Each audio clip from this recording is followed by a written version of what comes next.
Imagine la scène, tu es dans une salle de réunion classique, peut-être un peu trop chauffée d'ailleurs. Ouais, avec le fameux café filtre qui tiédit dans un coin. C'est ça, le café imbuvable. Et là, tu as quelqu'un qui projette des diapositives remplies de texte depuis bien 20 minutes. Le grand classique.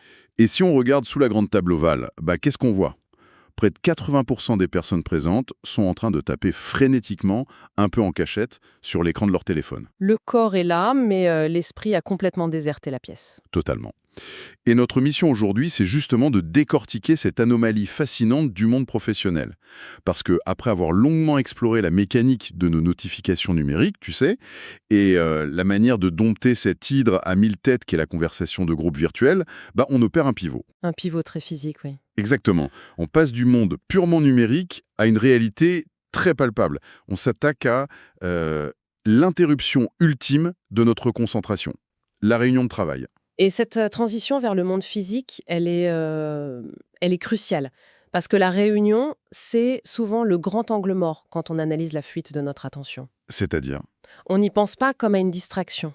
on pointe très facilement du doigt les algorithmes, les applications, nos écrans personnels, mais on a tendance à sanctuariser cette structure traditionnelle d'entreprise.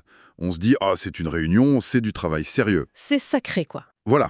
Pourtant, ça consomme une part astronomique de notre temps cognitif, et souvent avec une efficacité redoutablement faible. En fait, il faut voir la réunion non pas comme un mal nécessaire, mais comme un système social complexe. Un système qui dysfonctionne, j'imagine. Complètement. Il dysfonctionne très souvent de la même manière qu'un outil numérique mal paramétré. Tu sais, ce qui me frappe quand on observe ça de plus près, c'est la ressemblance vraiment troublante avec ce qu'on disait sur les fils de discussion en ligne. Ah oui, l'analogie est parfaite. Au fond, une réunion mal préparée, c'est juste la matérialisation physique d'une conversation de groupe sans fin.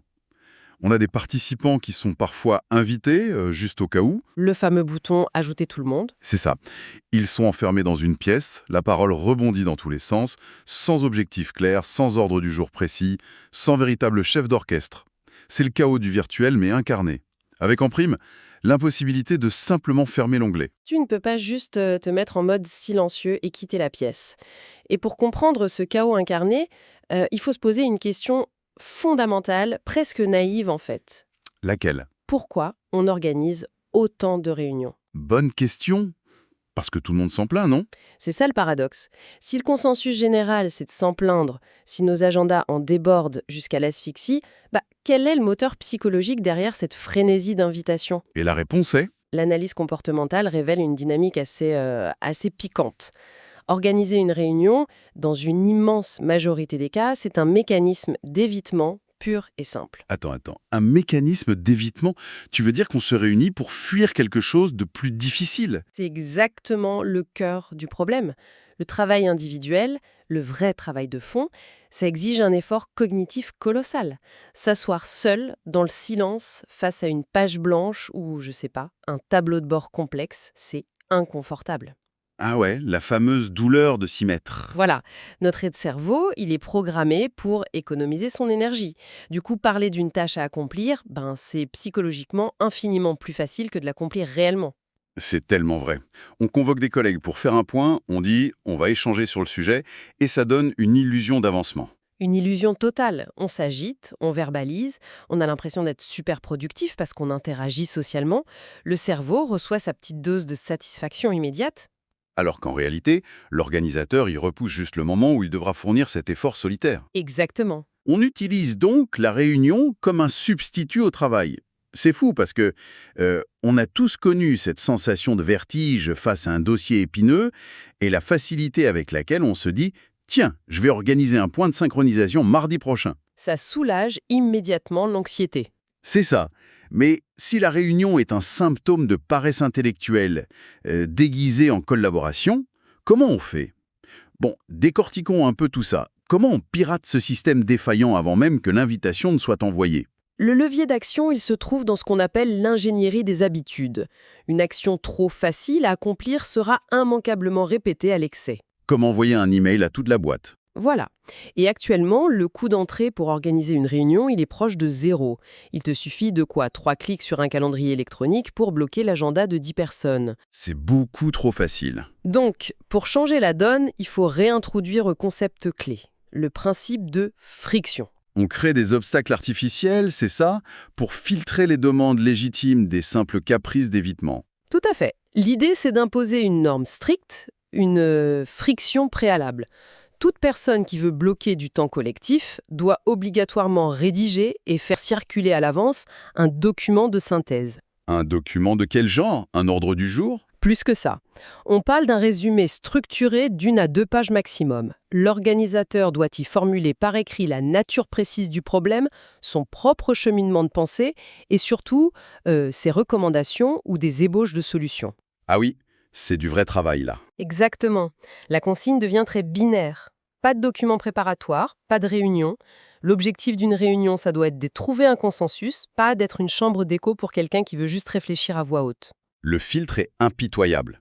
Rien que le fait de devoir structurer sa pensée par écrit, de se confronter à l'exercice de la synthèse, ça va naturellement vaporiser la moitié des invitations. Souvent, en écrivant, la personne se rend compte qu'elle a déjà la réponse. Et elle envoie juste un email.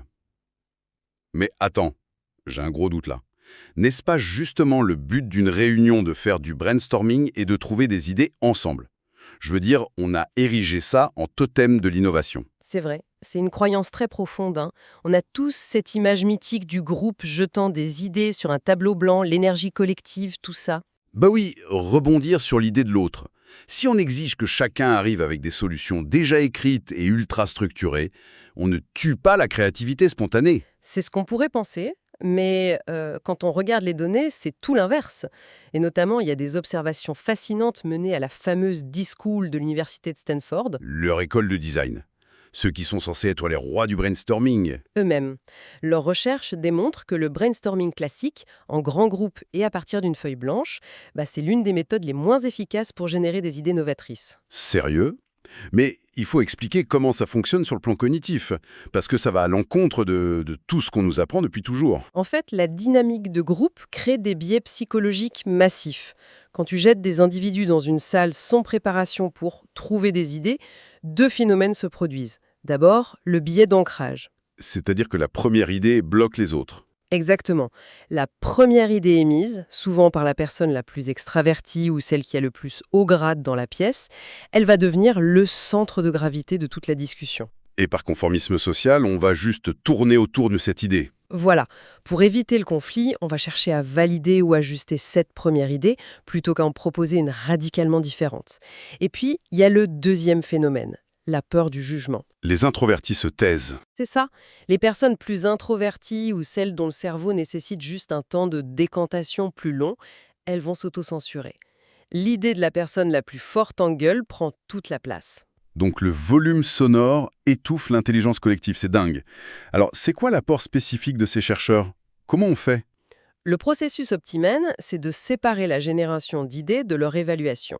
Les meilleures idées émergent lorsque les individus, ou de très petits groupes de 2 maximum, réfléchissent seuls avant de se réunir. Ils font leur brainstorming dans leur coin, en fait. Exactement. Cette phase de préparation individuelle permet d'obtenir un éventail de solutions beaucoup plus large et hétérogène. Et la réunion retrouve son vrai rôle, débattre de ces idées déjà formulées et trancher. D'accord, ça a beaucoup de sens. Ce qui nous amène du coup au moment où la réunion, qui a été bien préparée avec notre fameuse friction préalable, elle a enfin lieu. Les bonnes personnes sont là, le document a été lu. Voilà. Et pourtant, on connaît tous ce qui se passe ensuite. Ça nous ramène directement à ce concept qu'on a vu précédemment, tu sais, ces fameux déclencheurs internes. La salle de réunion, c'est vraiment l'incubateur parfait pour observer ça. C'est le deuxième grand acte du problème. L'environnement physique de la réunion crée une densité de ces inconforts psychologiques qui est assez unique. On a tous ressenti ça. On est assis autour de la table. La personne au bout projette ses chiffres, c'est un peu long. Et là, on remarque le collègue d'en face. Le visage fermé, les yeux rivés sur son écran d'ordinateur. En train de taper à toute vitesse. Immédiatement, ça déclenche un truc en nous. On se dit « Oh là là, il gère une urgence, il est sur un dossier critique ». Et on se sent coupable d'être juste là, à écouter passivement. C'est une vraie paranoïa, hein. On voit quelqu'un scroller, ça lui donne l'air de travailler, et du coup on pense à notre propre boîte de réception qui doit déborder. L'angoisse monte. Et pour apaiser cette angoisse, on sort son propre téléphone. La concentration collective s'effondre. C'est une contagion. La notion de contagion est le mot juste. Et l'ironie, c'est le récit qu'on s'en fait. L'alibi, c'est la productivité. On prétend optimiser notre temps. Le fameux multitâche. Sauf que les multitâches cognitifs est un mythe absolu. C'est ici qu'il faut dire une vérité un peu inconfortable. La technologie, en réunion, n'est pas là pour nous rendre productifs. Nous l'utilisons comme une pure fuite psychologique. Un moyen de s'échapper parce que la réunion est stressante ou barbante. Exactement. L'esprit humain déteste l'inconfort. La réunion peut générer de l'anxiété ou simplement un ennui profond face à un rythme lent. Et nos appareils, ils offrent une porte de sortie mentale instantanée avec zéro friction. On manœuvre pour échapper au malaise interne tout en faisant acte de présence. On plonge dans la dopamine facile d'un email tout en gardant l'illusion corporelle d'être là. C'est fascinant. Mais si cette pulsion d'évasion est aussi forte, comment on crée une nouvelle norme d'attention collective? Il y a une solution pratique, concrète pour ça. Oui, mais elle est radicale. Si on veut rendre une réunion véritablement imperturbable, il faut éradiquer les écrans. Radical, tu l'as dit, on fait comment? La consigne est simple. Dès l'entrée dans la salle, les téléphones sont sur silencieux et branchés à une station de recharge, physiquement hors de portée de main. Les seuls outils autorisés sur la table, ce sont le papier, le stylo et quelques post-it. C'est le sevrage total. Mais attends, il y a forcément une exception, non? Ne serait-ce que pour projeter les fameuses diapositives ou prendre les décisions en note. Tout à fait. L'unique exception, c'est de désigner un et un seul ordinateur. Ça peut être celui du présentateur ou celui d'une personne assignée à la prise de notes officielle, mais un seul écran pour toute la salle. C'est marrant parce que cette simple privation d'écran individuel, j'imagine que ça change radicalement la dynamique. Mais les gens ne paniquent pas de rater une urgence. Au début, oui, il y a un syndrome de manque, mais c'est là que ça devient intéressant. Sans écran pour s'échapper, l'engagement grimpe en flèche. Et surtout, la dynamique sociale s'inverse. Comment ça? Dans une réunion classique, l'inattention est la norme. Mais quand tu retires les écrans, les regards se croisent de nouveau. Si quelqu'un est soudain tenté de se lever pour aller fouiller dans son sac et sortir un appareil, Il devient le centre de l'attention, et pas dans le bon sens. voilà. La désapprobation collective par le simple regard des autres, ça remplace l'envie initiale de fuir. La pression du groupe maintient la personne dans le moment présent. On utilise la pression sociale, mais pour le bien de la concentration cette fois. C'est brillant. Donc si je dois résumer un peu l'idée clé à retenir de tout ça, Je t'écoute. si l'on consacre du temps précieux et de l'énergie à être physiquement présent quelque part, il faut s'assurer de l'être aussi mentalement. La réunion, elle doit redevenir un outil tranchant pour trouver un consensus et pas juste un refuge social contre le vrai travail individuel. C'est un excellent résumé. Et tu sais, ça soulève une pensée finale un peu provocatrice pour notre audience. Je sens que ça va gratter un peu. Vas-y. Si on en est à devoir retirer les écrans de nos espaces de travail collaboratifs pour nous forcer à être véritablement présents, dans quels autres domaines de nos vies sociales ou même intimes utilisons-nous secrètement nos téléphones pour fuir nos vulnérabilités? À quelle fréquence on s'en sert pour éviter d'être réellement ensemble avec nos conjoints, nos familles? Waouh. Ça, c'est le genre de questions qui restent en tête bien après la fin de la discussion. C'est vrai qu'on utilise nos écrans comme bouclier bien au-delà du bureau. Et c'est là que tout commence vraiment à prendre sens. Et pour celles et ceux qui veulent aller plus loin, le livre est disponible gratuitement via le lien en description.